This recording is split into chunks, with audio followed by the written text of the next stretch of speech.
Bismillahirrahmanirrahim. Assalamualaikum warahmatullahi wabarakatuh. Welcome back to my channel again, Service Dino Marzuki.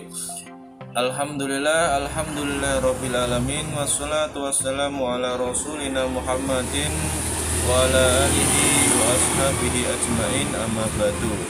Alhamdulillah kita masih diberi kesehatan jasmani maupun rohani sehingga kita bisa berjumpa lagi dan bisa bertatap muka lagi dengan saya.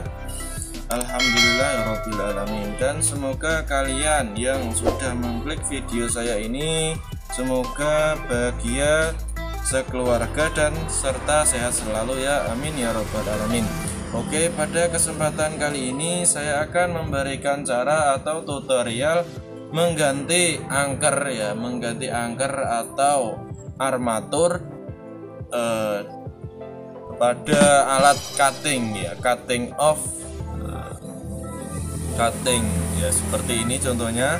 Nah, itu merek Makita ya teman-teman, dan bisa kita lihat ya, dinamo atau angkernya itu terbakar ya,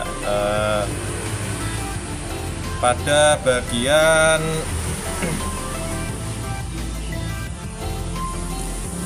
dan bisa kita lihat ya, angkernya itu terbakar pada bagian kolektornya itu jeblos atau ya jeblos ya, bisa kita lihat ya. Dan saya akan menggantinya dengan menggunakan angker produk DCA ya teman-teman.